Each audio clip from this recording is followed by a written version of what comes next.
আসসালামু আলাইকুম। আমাদের মধ্যে আমরা যারা স্মার্টফোনে অথবা কম্পিউটারে ক্রোম ব্রাউজার ব্যবহার করি, অনেক সময় আমরা যখন বিভিন্ন ফাইল ডাউনলোড দেই স্পিডটা অনেক কম থাকে, একেবারেই কম। ডাউনলোড স্পিড আপ করার জন্য আপনি কি করবেন আজকের এই ভিডিওতে সেটাই দেখাবো। আপনি খুব দ্রুত যে কোনো ফাইলকে ডাউনলোড করতে পারেন, কয়েকটি সেটআপ আপনাদেরকে দেখিয়ে দিচ্ছি। কথা না বাড়িয়ে চলুন ভিডিওটা শুরু করা যাক। ভিউয়ার্স, এটা করার জন্য আপনি প্রথমে আপনার যে ক্রোম ব্রাউজারটা সেটাতে চলে যাবেন। তারপরে হচ্ছে যে থ্রি ডট দেখতে পাচ্ছেন, এটাতে ক্লিক করে যে সেটিংস এটাতে যাবেন। তারপরে এখানে দেখুন প্রাইভেসি অ্যান্ড সিকিউরিটি, এটাতে যাবেন।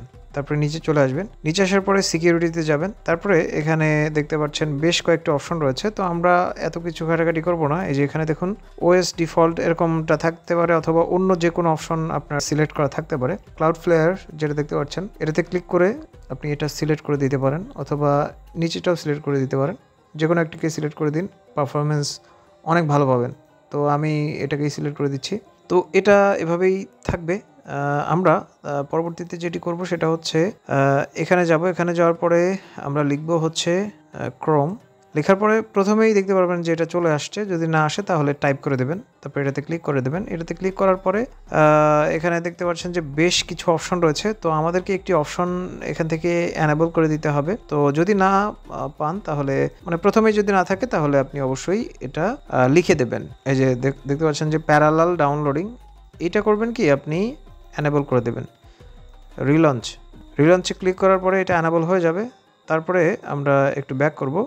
তারপরে আপনি আবার সেটিংসে যাবেন। সেটিংসে যাওয়ার পরে সিস্টেমে যাবেন। সিস্টেমে যাওয়ার পর এইটা দেখতে পারবেন যে অ্যানেবল করা রয়েছে, এটা ডিসেবল করে দেবেন, আর নিচেরটা অ্যানেবল থাকবে।